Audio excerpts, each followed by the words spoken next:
Hello everyone, আসসালামু আলাইকুম সবাইকে। আমি Nowshin, welcome back to my new একটা ব্লগ। আশা করি আল্লাহর রহমতে সবাই অনেক ভালো আছেন। না, এই ব্লগটা একদমই নিউ হতে যাচ্ছে না, কিছু ফুটেজ হচ্ছে বেশ কয়েকদিন আগের।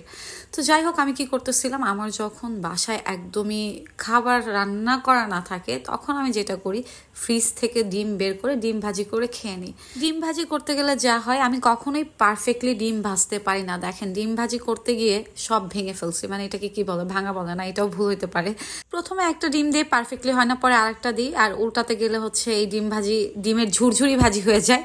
তা আমি এই ঝুরঝুরি ভাজিটাই হচ্ছে চিনি দিয়ে খাই। আমার চিনি দিয়ে, হালকা একটু চিনি দিয়ে খেতে ভালো লাগে। আমার যখন রান্না করতে ইচ্ছা না করে, আমি একদম সহজ রেসিপি ডিম ভাজি করে ডাল দিয়ে হোক, ভর্তা দিয়ে হোক ভাত খেয়ে নিই, বা ডিম একটা ভাজি করে কাঁচামরিচ দিয়ে ভাত খেয়ে ফেলে। এটা হচ্ছে আমার একটা অভ্যাস।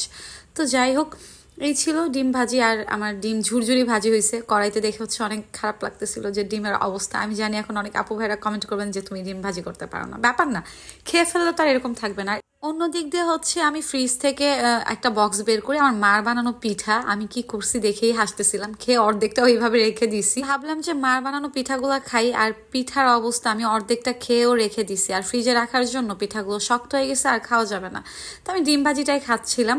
ডিম ভাজি খাওয়ার পরে আর আমার পাশে একটা টেডি, এই টেডিটাকে রাখলে আমি ওর সাথে অনেক সময় গল্প করি, একা কথা বলি। আমি মাঝে মাঝে, আমার একটা হ্যাবিট, আয়নার সামনে দাঁড়িয়ে কথা বলা, তারপর হচ্ছে নিজের সাথে নিজের কথা বলা। ভালো লাগে, নিজের দুঃখ কষ্টগুলো নিজের সাথে নিজেই শেয়ার করি, মানে এটা অন্যরকম একটা অনুভূতি। বেশ কয়েকদিন আগে হচ্ছে নিউ মার্কেটে গেছিলাম টুকিটাকি কেনাকাটার জন্য। প্রয়োজনীয় জিনিসপত্র ছাড়া আমি আসলে এক্সট্রা কিছু কিনি না। তো এই দিক দিয়ে হচ্ছে আমি এই দুইটা স্কার্ট নিয়ে নিছিলাম, 350 টাকা করে কিনছিলাম নিউ মার্কেট থেকে।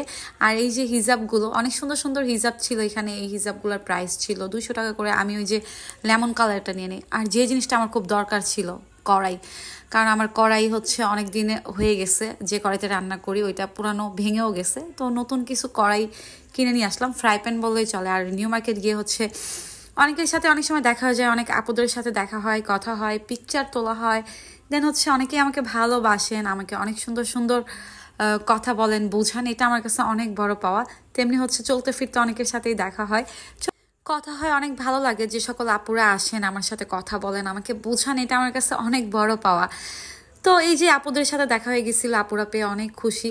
তো যাই হোক, অনেকক্ষণ কথা বললাম, পিকচার তুললাম, তারা হ্যাপি, একটা পরিবার, ভাই, ভাইয়ের বউ সবাই একসাথে, খুব ভালো ছিল। একটা কিউট বেবিও ছিল।